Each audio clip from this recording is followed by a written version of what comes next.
ನಮಸ್ಕಾರ. 9ನೇ ತರಗತಿಯ ಸಮಾಜ ವಿಜ್ಞಾನ ವಿಷಯದ LBA ಲೆಸನ್ ಬೇಸ್ಡ್ ಅಸೆಸ್ಮೆಂಟ್ ಪಾಠ ಆಧಾರಿತ ಮೂಲ್ಯಾಂಕನದಲ್ಲಿ ಕೇಳಿರುವಂತಹ ಪ್ರಶ್ನೆಗಳು ಮತ್ತು ಅವುಗಳ ಮಾದರಿ ಉತ್ತರಗಳನ್ನ ಇಲ್ಲಿ ನೋಡ್ಕೊಂಡು ಬರೋಣ. ಅಧ್ಯಾಯ 15 ಭಾರತೀಯ ಅರ್ಥವ್ಯವಸ್ಥೆ ವಲಯಗಳು. ಈ ಒಂದು ಅಧ್ಯಾಯಕ್ಕೆ ಸಂಬಂಧಿಸಿದಂತೆ LBAದಲ್ಲಿ ಕೇಳಿರುವಂತಹ ಪ್ರಶ್ನೆಗಳನ್ನು ಉತ್ತರಿಸುತ್ತಾ ಪ್ರಾಕ್ಟೀಸ್ ಮಾಡಿಕೊಂಡು ಬರೋಣ. ಪೂರ್ತಿಯಾಗಿರುವಂತಹ ವಿಡಿಯೋವನ್ನು ವೀಕ್ಷಿಸಿ ಹಾಗೂ ನಿಮಗೆ ಈ ವಿಡಿಯೋ ಇಷ್ಟ ಆದಲ್ಲಿ ಲೈಕ್ ಮಾಡಿ.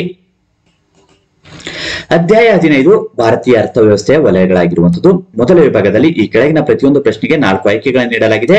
ಸರಿಯಾದ ಉತ್ತರವನ್ನ ಬರೆಯಿರಿ ಅಂತ ಕೇಳಿರುವಂತದ್ದು. ಮೊದಲ ಪ್ರಶ್ನೆ, ಭಾರತ ಜನರ ಪ್ರಮುಖ ಉದ್ಯೋಗ ಕೇಳಿರುವಂತದ್ದು. ಇಲ್ಲಿ 4 ಆಯ್ಕೆಗಳನ್ನು ಕೊಟ್ಟಿದ್ದಾರೆ. ನಾವು ನೇರವಾಗಿ ಉತ್ತರವನ್ನ ಡಿಸ್ಕಷನ್ ಮಾಡ್ಕೊಂಡು ಬರೋಣ. ಭಾರತೀಯ ಜನರ ಪ್ರಮುಖ ಉದ್ಯೋಗ ಕೃಷಿ ಆಗಿರುವಂತದ್ದು. ಎರಡನೇ ಪ್ರಶ್ನೆ, ಪ್ರಾಥಮಿಕ ವಲಯಕ್ಕೆ ಸೇರಿದ ಉದ್ಯೋಗವೆಂದರೆ ಕಟ್ಟಡ ನಿರ್ಮಾಣ ಆಗಿರುವಂತದ್ದು. ಇನ್ನು ಮೂರನೇ ಪ್ರಶ್ನೆ, ಪ್ರಾಥಮಿಕ ವಲಯವು ಕಚ್ಚಾ ವಸ್ತುಗಳನ್ನು ಈ ಕೈಗಾರಿಕೆಗಳಿಗೆ ಪೂರೈಸುವುದು, ಕೃಷಿ ಆಧಾರಿತ ಕೈಗಾರಿಕೆಗೆ. ನಾಲ್ಕನೇ ಪ್ರಶ್ನೆ, ಕೃಷಿಗೆ ಪೂರಕವಲ್ಲದ ಉದ್ಯೋಗವೆಂದರೆ ಬ್ಯಾಂಕಿಂಗು ಕೃಷಿಗೆ ಪೂರಕವಲ್ಲದ ಉದ್ಯೋಗವಾಗಿರುವಂಥದ್ದು. ಇಲ್ಲಿ ರೇಷ್ಮೆ ಕೃಷಿ, ಕೋಳಿ ಸಾಕಾಣಿಕೆ, ಪುಷ್ಪ ಕೃಷಿಗಳು ಕೃಷಿ ಪೂರಕ ಉದ್ಯೋಗಗಳಾಗಿರುವಂಥದ್ದು. ಇನ್ನು 15ನೇ ಪ್ರಶ್ನೆ, ದ್ವಿತೀಯ ವಲಯವನ್ನು ಹೀಗೆನ್ನುವರು, ತಯಾರಿಕಾ ವಲಯವೆನ್ನುವರು. ಇನ್ನು 6ನೇ ಪ್ರಶ್ನೆ, ತೃತೀಯ ವಲಯದ ಉದ್ಯೋಗಕ್ಕೆ ಉದಾಹರಣೆ ಅಂತ ಕೇಳಿರುವಂಥದ್ದು ಸಾರಿಗೆ ಮತ್ತು ಸಂಪರ್ಕ. 7ನೇ ಪ್ರಶ್ನೆ, ಅರಣ್ಯ ಆಧಾರಿತ ಕೈಗಾರಿಕೆ ಒಳಗೊಂಡಿರುವ ಅದು ಯಾವುದು, ಕಾಗದ ತಯಾರಿಕೆ. ಇನ್ನು 8ನೇ ಪ್ರಶ್ನೆ, ಸಾರ್ವಜನಿಕ ವಲಯದ ಕೈಗಾರಿಕೆಗಳ ಒಡೆತನವನ್ನು ಇವರು ಹೊಂದಿದ್ದಾರೆ, ಸರ್ಕಾರ ಹೊಂದಿದ್ದಾರೆ. ಇನ್ನು 9ನೇ ಪ್ರಶ್ನೆ, ಸಾರ್ವಜನಿಕ ವಲಯದ ಕಂಪನಿಗೆ ಉದಾಹರಣೆ ಯಾವುದು ಅಂತ ಹೇಳಿದಾಗ BHEL ಆಗಿರುವಂತದ್ದಾಗಿದೆ. 10ನೇ ಪ್ರಶ್ನೆ, ಸಾರ್ವಜನಿಕ ವಲಯದ ಕೈಗಾರಿಕೆಗಳು ದೊಡ್ಡ ಪ್ರಮಾಣದಲ್ಲಿ ವಿಸ್ತರಣೆಯಾಗಲು ಕಾರಣವಾದ ಕೈಗಾರಿಕೆ ನೀತಿ 1956ರ ನೀತಿಯಾಗಿರುವುದು. ಇನ್ನು 11ನೇ ಪ್ರಶ್ನೆ, ಮೂಲ ರಾಷ್ಟ್ರದಲ್ಲಿ ಕೇಂದ್ರ ಕಚೇರಿಯನ್ನು ಹೊಂದಿದ್ದು 2 ಅಥವಾ 2ಕ್ಕಿಂತ ಹೆಚ್ಚಿನ ದೇಶಗಳಲ್ಲಿ ಉದ್ಯಮಗಳನ್ನು ಹೊಂದಿ ಆರ್ಥಿಕ ವ್ಯವಹಾರಗಳನ್ನು ನಡೆಸುತ್ತಿರುವ ಕಂಪನಿಗಳನ್ನು ಹೀಗೆನ್ನುವರು, ಇವುಗಳನ್ನ ಬಹುರಾಷ್ಟ್ರೀಯ ಕಂಪನಿಗಳು ಎನ್ನುವರು. 12ನೇ ಪ್ರಶ್ನೆ, ಭಾರತದಲ್ಲಿ ಕಾರ್ಯನಿರ್ವಹಿಸುತ್ತಿರುವ ಪ್ರಮುಖ ಬಹುರಾಷ್ಟ್ರೀಯ ಕಂಪನಿ ಎಂದರೆ ಇವುಗಳಲ್ಲಿ ಸೋನಿ ಆಗಿರುವಂತದ್ದು. ಇನ್ನು 13ನೇ ಪ್ರಶ್ನೆ, 1991ರ ಆರ್ಥಿಕ ಸುಧಾರಣೆಗಳು ಇದಕ್ಕೆ ಹೆಚ್ಚಿನ ಮಹತ್ವ ನೀಡಿದವು, ಖಾಸಗೀಕರಣಕ್ಕೆ. 14ನೇ ಪ್ರಶ್ನೆ, ತೃತೀಯ ವಲಯವನ್ನು ಹೀಗೂ ಕರೆಯುವರು, ತೃತೀಯ ವಲಯವನ್ನು ಸೇವಾ ವಲಯವನ್ನು ಸಹ ಕರೆಯುವಂತದ್ದು. 15ನೇ ಪ್ರಶ್ನೆ, ಬ್ಯಾಂಕುಗಳು ಇವರ ನಡುವೆ ಸಂಪರ್ಕವನ್ನು ಏರ್ಪಡಿಸುತ್ತವೆ, ಹೂಡಿಕೆದಾರರು ಮತ್ತು ಉಳಿತಾಯಗಾರರು. ಇನ್ನು 16ನೇ ಪ್ರಶ್ನೆ, 2011ರ ಜನಗಣತಿ ಪ್ರಕಾರ ಭಾರತೀಯ ಜನರ ನಿರೀಕ್ಷಿತ ಜೀವಿತಾವಧಿ 66.9. 17ನೇ ಪ್ರಶ್ನೆ, ಸರ್ವ ಶಿಕ್ಷಣ ಅಭಿಯಾನ ಜಾರಿಗೆ ಬಂದ ವರ್ಷ 2001. 18ನೇ ಪ್ರಶ್ನೆ, 2011ರ ಜನಗಣತಿ ಪ್ರಕಾರ ಕರ್ನಾಟಕದ ಸಾಕ್ಷರತೆ ಪ್ರಮಾಣ 75.36% ಆಗಿರುವಂತದ್ದಾಗಿದೆ. ಇನ್ನು 19ನೇ ಪ್ರಶ್ನೆ, ಕರ್ನಾಟಕದ ಪ್ರಮುಖ ವಾಣಿಜ್ಯ ಬೆಳೆ ಎಂದರೆ ಇವುಗಳಲ್ಲಿ ಕಾಫಿ ಆಗಿರುವಂತದ್ದು. ಇನ್ನು 20ನೇ ಪ್ರಶ್ನೆ, ಕರ್ನಾಟಕದಲ್ಲಿ ಕೃಷಿಯ ಮೇಲೆ ಅವಲಂಬಿಸಿರುವ ಜನಸಂಖ್ಯಾ ಪ್ರಮಾಣ ಕೇಳಿರುವಂತದ್ದು 52%. 21ನೇ ಪ್ರಶ್ನೆ, ಕರ್ನಾಟಕದ ಕರಾವಳಿಯ ಉದ್ದ 320 ಕಿಲೋಮೀಟರ್ಗಳು. ಇನ್ನು 22ನೇ ಪ್ರಶ್ನೆ, ಅತಿ ದೊಡ್ಡ ಸಾರ್ವಜನಿಕ ವಲಯದ ಉದ್ಯಮವೆಂದರೆ HAL, ಇವುಗಳಲ್ಲಿರುವಂತದ್ದು HAL. ಇನ್ನು 23ನೇ ಪ್ರಶ್ನೆ, ಬ್ಯಾಂಕಿಂಗ್ ಉದ್ಯಮದ ತೊಟ್ಟಿಲುಗಳೆಂದು ಕರೆಯಲ್ಪಡುವ ಕರ್ನಾಟಕದ ಜಿಲ್ಲೆಗಳು ದಕ್ಷಿಣ ಕನ್ನಡ ಮತ್ತು ಉಡುಪಿ. 24ನೇ ಪ್ರಶ್ನೆ, ಕರ್ನಾಟಕದಲ್ಲಿ ನೈಋತ್ಯ ರೈಲ್ವೆ ವಲಯದ ಕೇಂದ್ರ ಕಚೇರಿ ಇರುವ ಸ್ಥಳ ಯಾವುದು ಅಂತ ಹೇಳಿದಾಗ ಹುಬ್ಬಳ್ಳಿ ಆಗಿರುವಂತದ್ದು. ಇನ್ನು 25ನೇ ಪ್ರಶ್ನೆ, ಕರ್ನಾಟಕದ ಅರ್ಥವ್ಯವಸ್ಥೆಗೆ ಹೆಚ್ಚಿನ ಆದಾಯ ಒದಗಿಸುತ್ತಿರುವ ವಲಯ ಸೇವಾ ವಲಯ. ಇನ್ನು 2ನೇ ವಿಭಾಗದಲ್ಲಿ ಕೆಳಗಿನ ಪ್ರಶ್ನೆಗಳಿಗೆ ಒಂದೊಂದು ವಾಕ್ಯದಲ್ಲಿ ಉತ್ತರ ಬರೆಯಿರಿ ಅಂತ ಕೇಳಿರುವಂತದ್ದು.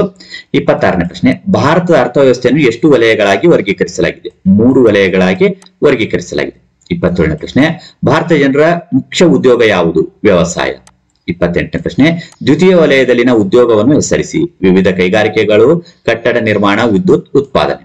29ನೇ ಪ್ರಶ್ನೆ, ಕೃಷಿ ಆಧಾರಿತ ಕೈಗಾರಿಕೆ ಉದಾಹರಣೆ ಬರೆಯಿರಿ ಅಂತ ಕೇಳುತ್ತೆ. ಸಕ್ಕರೆ ಕೈಗಾರಿಕೆ, ಹತ್ತಿ ಬಟ್ಟೆ ಕೈಗಾರಿಕೆ, ಸೆಣಬು ಕೈಗಾರಿಕೆ. ಇನ್ನು 30ನೇ ಪ್ರಶ್ನೆ, ಬಹುರಾಷ್ಟ್ರೀಯ ಕಂಪನಿ ಎಂದರೇನು, ಮೂಲ ರಾಷ್ಟ್ರದಲ್ಲಿ ಕೇಂದ್ರ ಕಚೇರಿಯನ್ನು ಹೊಂದಿದ್ದು 2 ಅಥವಾ 2ಕ್ಕಿಂತ ಹೆಚ್ಚಿನ ದೇಶಗಳಲ್ಲಿ ಉದ್ಯಮಗಳನ್ನು ಹೊಂದಿ ಆರ್ಥಿಕ ವ್ಯವಹಾರಗಳನ್ನು ನಡೆಸುತ್ತಿರುವ ಉದ್ಯಮಗಳನ್ನು ಬಹುರಾಷ್ಟ್ರೀಯ ಕಂಪನಿಗಳು ಎನ್ನುವರು. ಇನ್ನು 31ನೇ ಪ್ರಶ್ನೆ, ನೂತನ ಆರ್ಥಿಕ ಸುಧಾರಣೆ ನೀತಿ ಯಾವಾಗ ಜಾರಿಗೆ ತರಲಾಯಿತು, 1991ರಲ್ಲಿ.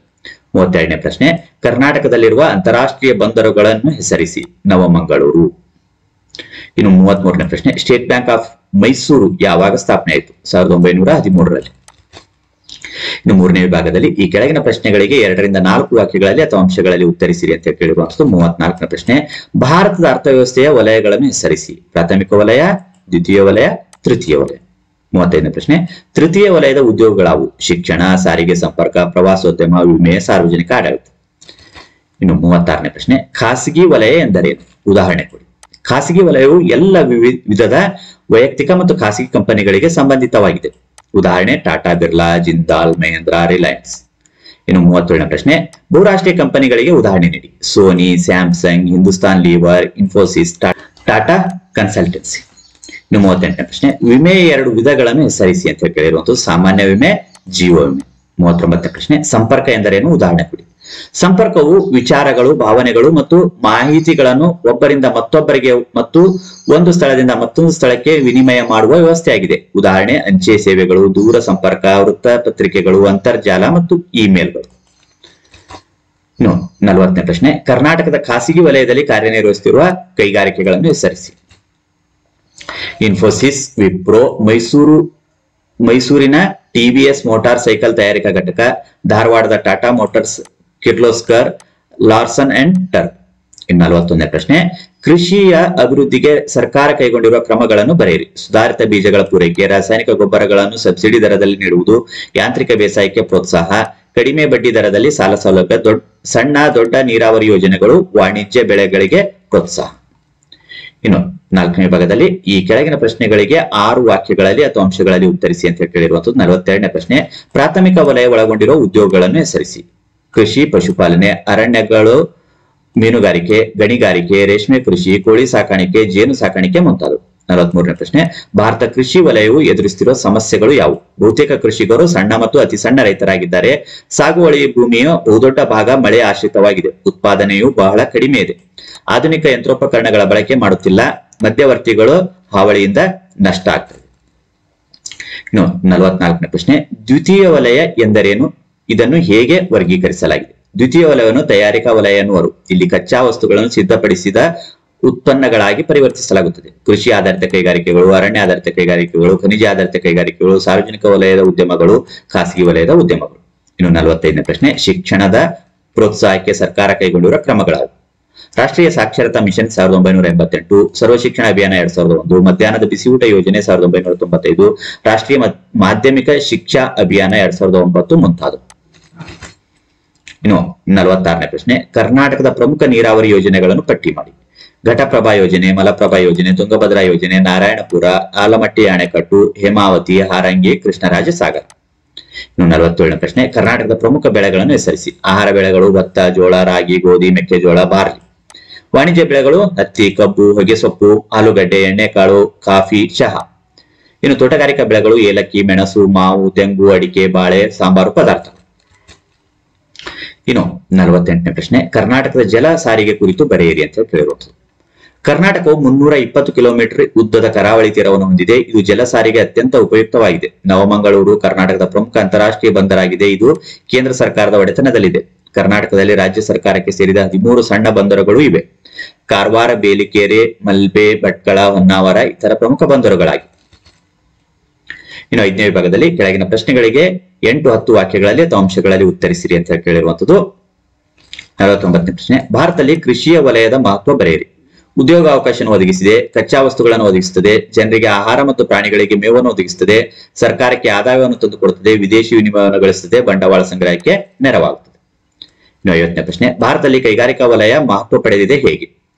ರಾಷ್ಟ್ರಕ್ಕೆ ಹೆಚ್ಚಿನ ಆದಾಯವನ್ನು ತರುತ್ತದೆ, ಜನರಿಗೆ ಉದ್ಯೋಗವನ್ನು ಒದಗಿಸುತ್ತದೆ, ಜನರ ಜೀವನ ಮಟ್ಟ ಹೆಚ್ಚುತ್ತದೆ, ಕೃಷಿಯ ಆಧುನೀಕರಣಕ್ಕೆ ಸಹಕರಿಸುತ್ತದೆ, ಕೃಷಿಯ ಭೂಮಿಯ ಮೇಲಿನ ಒತ್ತಡವನ್ನು ಕಡಿಮೆಗೊಳಿಸುತ್ತದೆ, ಹೆಚ್ಚಿನ ವಿದೇಶಿ ವಿನಿಮಯವನ್ನು ಗಳಿಸಲು ಸಹಾಯಕವಾಗಿದೆ, ತೃತೀಯ ರಂಗಕ್ಕೆ ಆಧಾರವಾಗಿದೆ.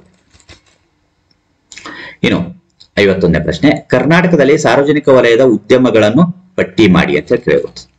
Hindustan Aeronautics Limited HAL, National Aerospace Laboratory NAL, Bharat Heavy Electronic Limited BHEL, Indian Telephone Industries ITI, Bharat Earth Movers Limited BEML, Bharat Electronics Limited BEL, Hindustan Machine Tools HMT. ಇನ್ನು 52ನೇ ಪ್ರಶ್ನೆ, ಕರ್ನಾಟಕದ ಬ್ಯಾಂಕಿಂಗ್ ಕುರಿತು ಬರೆಯಿರಿ. ಸರ್ ಎಂ ವಿಶ್ವೇಶ್ವರಯ್ಯನವರು 1913ರಲ್ಲಿ ಸ್ಟೇಟ್ ಬ್ಯಾಂಕ್ ಆಫ್ ಮೈಸೂರನ್ನು ಸ್ಥಾಪಿಸಿದರು.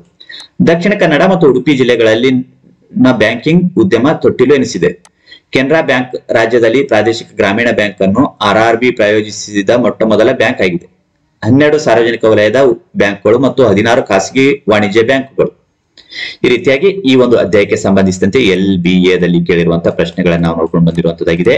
ಈ video ನಿಮಗೆ ಇಷ್ಟ ಆದಲ್ಲಿ ಲೈಕ್ ಮಾಡಿ. ಇತರ ವಿಡಿಯೋಗಳು ವೀಕ್ಷಿಸುವುದಕ್ಕಾಗಿ ಈ ವಿಡಿಯೋದ ಕೊನೆಯಲ್ಲಿ ಪ್ಲೇ ಲಿಸ್ಟ್ ಇದೆ, ಕ್ಲಿಕ್ ಮಾಡಿ ವೀಕ್ಷಣೆ ಮಾಡಿಕೊಳ್ಳಬಹುದು. ಮತ್ತೆ ಮುಂದಿನ ಭಾಗದಲ್ಲಿ ಭೇಟಿಯಾಗೋಣ. ಧನ್ಯವಾದ.